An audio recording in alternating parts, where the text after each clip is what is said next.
البدع والأهواء، أهل البدع العقائدية وأهل البدع السياسية. نقول بيننا وبينكم السلف، بيننا وبينكم الكتب، كان فيقول البدع بيننا وبينكم. Qaidatun fil asma'i was sifat wa laysat fit tafsir. Ada suatu ketentuan di dalam asma wa sifat dan dia tidak masuk di dalam tafsir. Tetapi apa? Dia sangat berpengaruh di dalam metode penafsiran ayat. Wa kullu min asma'ihi yadullu ala dzatil musammah wa ala sifatil lati tadammanaha al-ism. Setiap nama dari nama-nama Allah itu menunjukkan kepada zat yang dinamai tadi, dan juga sekaligus menunjukkan kepada sifat yang dikandungi oleh nama tadi. Kal alim, sebagaimana misalkan nama Allah al-alim, yang maha mengetahui. Yadullu ala zat wal ilm, menunjukkan kepada zat Allah dan juga menunjukkan kepada ilmu Allah, menunjukkan kepada sifat. Di antara sifat Allah adalah al-ilmu. Gimana kita tahu sifat Allah? Dilihat dari apa? Masdar dari isim tersebut, atau masdar dari fi'il yang ada pada Allah, dan seterusnya. Tayyib. Wal qadir, contoh yang kedua, nama Allah al-qadir, yang maha mampu, yang maha kuasa. Yadullu ala zat, menunjukkan kepada zatnya. Kita menyembah al-qadir, yaitu apa? Zat Allah Ta'ala. Wal qudrah, menunjukkan sifat Allah al-qudrah. Masdar dari qadir adalah qudrah.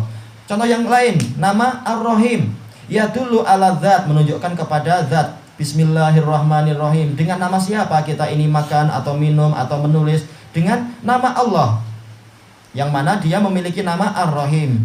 Wa ar-rahmah, dan menunjukkan kepada sifat dia yang sangat penyayang, yang maha penyayang. Jadi Allah punya sifat ar-rahmah. Di antara sifat Allah adalah rahmah, sifat kasih sayang. Dan ini adalah apa? Salah satu sifat yang paling banyak disebutkan di dalam Al-Quran, tetapi justru sebagian orang tidak menganggap itu sebagai sifat.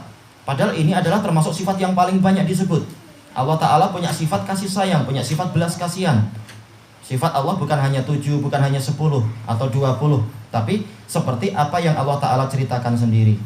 Wa man angkara dalalata asma'ihi ala sifatih, dan orang yang mengingkari penunjukan nama-nama Allah terhadap sifat-sifatnya, seperti apa? Orang-orang Mu'tazilah dan orang-orang yang mendahului mereka dari kalangan Jahmiyah dan sebagainya itu, mimman yadda'i dzahir, dari kalangan orang yang mengklaim dzahir, karena mereka mengatakan dzahir nama adalah sekedar menunjukkan kepada zat. Kita katakan dzahir tidak seperti yang engkau sangkakan. Sebagaimana kalau kita katakan apa itu? Oh, datang doktor atau datang profesor atau datang istilahnya apa? Insinyur kalau di Indonesia, menunjukkan bukan hanya zatnya yang kita inginkan, tapi apa? Sifat dia sebagai orang yang memiliki kedalaman ilmu pengetahuan, kedalaman kemahiran, kedalaman kejuruteraan, dan seterusnya. Jadi nama itu bukan hanya menunjukkan zat, tapi juga menunjukkan apa? Sifat dia. Tayyib. Fa qauluhu min jinsi qauli ghulatil batiniyatil qaramitah. Maka ucapan orang ini yang mengatakan nama itu tidak menunjukkan sifat, ini termasuk dari jenis ucapan batiniyah yang melampaui batas itu, batiniyah yang ekstrim dari kalangan qaramitah, pengikut Hamdan Kurmut. Orang-orang inilah yang dulu apa itu? Membunuhi orang-orang yang haji, kemudian mencongkel Hajar Aswad, kemudian dibawa ke wilayah Maghrib, ke wilayah Maroko itu. Ini orang-orang qaramitah. Bahkan setelah dia mencongkel Hajar Aswad, pemimpinnya itu mengatakan, mana Allah, mana burung ababil. Na'udzubillah, ini menantang. Dia nggak tahu bahwasanya hukuman Allah tidak selalu hanya dengan burung ababil, banyak sekali hukuman yang lain. Nah, ini orang-orang yang mereka telah berbuat jahat kepada Baitullah dan kepada tamu-tamu Allah itu. Ribuan yang meninggal pada waktu itu. Nah, akidah mereka dalam asma wa sifat adalah mengatakan nama sekedar nama, tidak menunjukkan sifat. Alladzina yaqulun la yuqalu huwa hayyun wa laisa bihayy.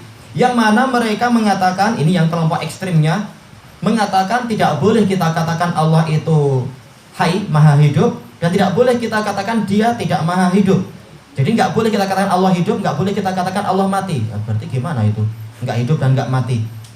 Ini menyamakan Allah dengan apa? Perkara yang mustahil. Bal yanfuna anhun naqidain. Mereka meniadakan dari Allah dua perkara yang saling bertentangan. Allah tidak hidup dan tidak mati. Allah Ta'ala tidak lemah, tidak pula kuat. Allah Ta'ala itu tidak perkasa dan tidak pula dia itu lemah. Hampir sama ya. Allah Ta'ala itu tidak bodoh dan tidak pula jahil, tidak pula alim. Ini menghina Allah Ta'ala. Yang betul adalah Allah di puncak kesempurnaannya. Fa inna ulaikal qarami total batiniyah la yungkiru nasman huwa alamun mahad.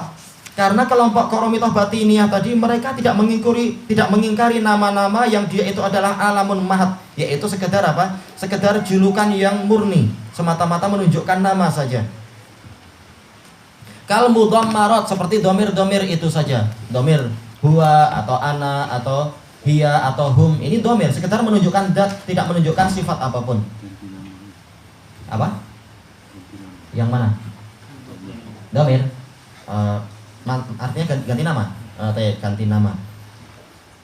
Wa innama yunkiruna ma fi asma'ihil husna min sifatil isbat. Mereka hanya mengingkari dari apa yang di dalam nama-nama Allah yang maha indah itu, berupa apa? Sifat-sifat penetapan. Allah Ta'ala mengatakan dia sami, tapi dia tidak maha mendengar. Ini aneh. As-sami artinya maha mendengar, tapi dia punya sifat pendengaran enggak? Enggak, sekedar nama aja itu. Oh, ini menghina namanya. Allah Ta'ala punya nama Al-Basir, yaitu maha melihat, tapi dia mampu melihat enggak? Enggak juga. Oh, ini namanya menghina Allah, bukan memuji Allah namanya. Baik. Faman wafaqahum ala maqsudihim, maka barang siapa mencocoki mereka, yaitu setuju dengan mereka di dalam maksud mereka, walaupun mereka kelompok yang sangat ekstrim, kalimatnya keras, sementara yang ini tidak sekeras itu, tapi intinya sama, yaitu nama sekedar nama, tidak menunjukkan sifat. Kana ma'a da'wahu al-ghulu wa fi dzahir muwafiqan li ghulatil batiniyah fi dzalik. Berarti disertai dengan dakwaan dia yang bersifat ghulu di dalam zahir, yaitu ekstrim. Pokoknya sekedar nama-nama. Karena zahirnya nama adalah sekedar nama, sekedar julukan saja. Maka dia itu sebenarnya telah menyetujui kelompok ekstrim dari batiniyah tadi, bahwasanya nama tidak menunjukkan adanya keindahan sifat. Lalu nggak ada gunanya kalau kita katakan asy-syekh, al-alim, al-allamah, sekedar nama itu tidak menunjukkan dia itu punya ilmu. Nah, ini adalah salah besar. Tayyib, ilahuna wallahu a'lam.